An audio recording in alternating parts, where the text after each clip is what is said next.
In July 1960, there were stories in two Miami, Florida newspapers regarding an almost comic story of an invasion of a tiny Caribbean island that housed a U.S. weather station.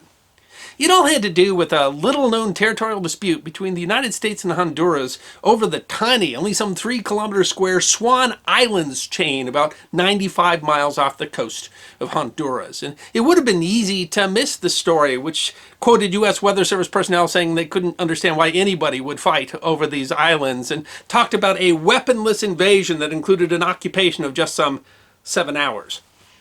But at the time, the newspapers didn't really have the whole story, which was an interesting one of Cold War intrigue that definitely fits into the truth is stranger than fiction category.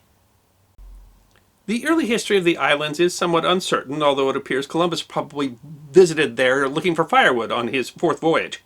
But the name came from a pirate, because don't all great stories involve pirates?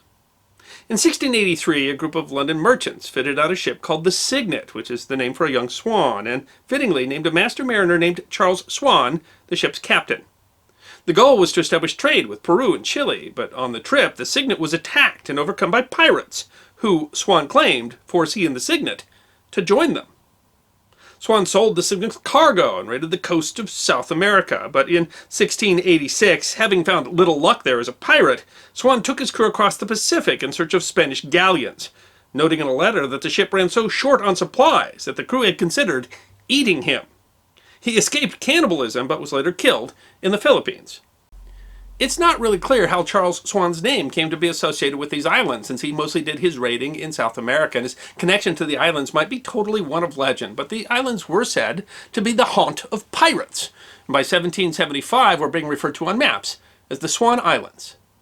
The uninhabited islands were claimed by John Valentine White of the Atlantic and Pacific Guano Company in 1858 under the Guano Islands Act, which allowed U.S. citizens to claim otherwise unclaimed islands that had deposits of bird guano used for fertilizer. The original Guano Company apparently went out of business, and the islands were claimed by Captain Alonzo Adams of Mobile, Alabama in 1893. The islands were then leased to the United Fruit Company, which planted coconut palms there.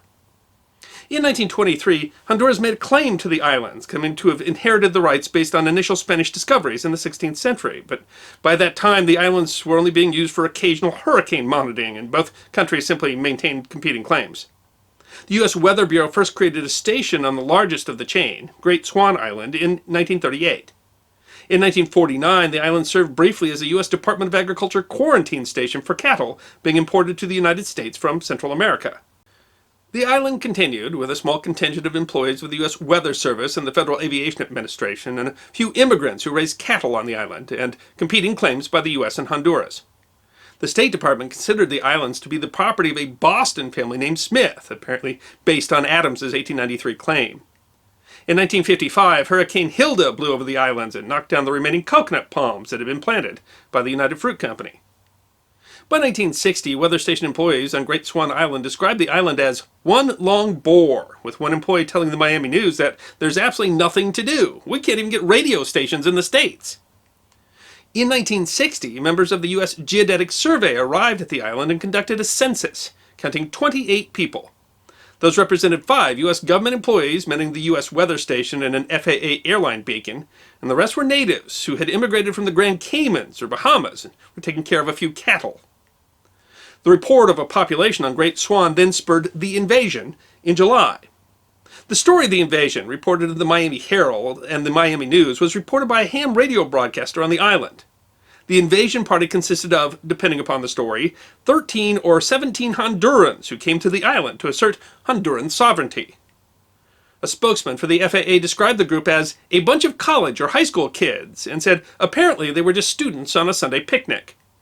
The spokesman went on to say they arrived in a banana boat, planted their flag, sang their national anthem, and took some photos of the ceremony. The spokesman concluded that they were just out for excitement and they are gone now. Our operations have not been disturbed in the least. And that might be just a humorous anecdote, except that there was rather more to it. Between the census in March and the invasion in July, the island population had actually doubled because of something called Radio Swan. Radio Swan was a station with a 50,000-watt transmitter that started broadcasting from Great Swan Island in May. The station was owned by the Gibraltar Steamship Company. The radio station acted as a regular commercial broadcaster, broadcasting in Spanish throughout the Caribbean. The station raised eyebrows given the island's proximity to Cuba, which had, in 1959, finally fallen to Fidel Castro. The station broadcast news, which could be picked up in Cuba, and that was critical of the Castro regime. Almost immediately after Radio Swan began broadcasting, Castro's government accused the station of being an agent of the U.S. government. An article in the Miami Herald on June 24th gave some credence to Castro's claim. The Gibraltar Steamship Company did not appear to have owned any steamships in around a decade, had no other active assets. Despite being theoretically under the jurisdiction of the Federal Communications Commission as the U.S. claimed sovereignty over the island, the station had not obtained a permit, and the FCC declined to comment. Company owners were tight-lipped or unavailable. However, the station manager opined that he did not believe that Gibraltar Steamship was a fronting for a U.S. government agency, and the State Department and the CIA claimed to have known almost nothing about the station. But of course, Swan Radio and the Gibraltar Steamship Company were a front operation for the Central Intelligence Agency, and in fact the station had been built as part of a secret operation authorized by Dwight Eisenhower to topple the Castro regime. The transmitter used had originally been used by Radio Free Europe. It had been transferred by U.S. Navy Seabees in the secret operation in March. The Seabees also erected 2 radio towers, built an operation facility based on Quonset huts, and cleared a small airfield. The role of the CIA in Radio Swan would become obvious in 1961, when the station used coded messages that pretty much everyone in the region recognized as supporting the Bay of Pigs invasion. And that, of course, changed the context of that student invasion in July of 1960. Because what at first appeared to be simply a friendly encounter between students and Weather Service employees was actually students stumbling on an island that was housing a secret CIA operation to topple the Castro regime, which created a potentially unstable situation. It also greatly concerned the CIA operatives on the island who were desperately radioing the headquarters, and in his 2012 book, An Air War on Cuba, author Daniel Walsh provided a transcript of those cables. The CIA officers on the island cabled asking for instructions and were told, "Give them plenty of beer and protect the family jewels," meaning, of course, the radio station. The station later cabled the CIA, "Honduran ship on horizon, beer on ice," and then "Talk to students, they confabbing, have accepted beer." The students then began mixing some concrete, which they planned to use to make a big sign that says "Island belongs to Honduras," and, according to CIA operatives, started listening to Eartha Kitt albums and drinking their 5th beer. The students then performed the flag-raising ceremony that was later described in the Miami Herald, which the CIA operative on the island described as, "Students have just raised Honduran flag. I saluted." But then a potential crisis, as the operatives had to cable headquarters saying that the beer supplies were running low. But the operatives deftly handled the situation, reporting that they were now breaking out the rum, followed by, "These kids are great." Finally, they were able to cable that the operation was a success and the students had vacated the island. None too soon, it seems, as the operatives said that their liquor supplies were exhausted, but the family jewels were intact. But the situation was rather more dangerous than it sounds. The station represented a covert attempt to overthrow the Castro regime, and had the students discovered the nature of the facility, it could have revealed the planned Bay of Pigs invasion.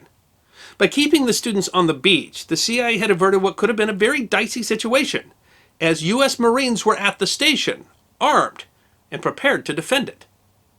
Radio Swan changed its format after the Bay of Pigs invasion, but continued operating, along with other stations broadcasting anti-Castro messages for the CIA, until 1968, when the transmitter was again moved for use in broadcasting CIA propaganda during the Vietnam War.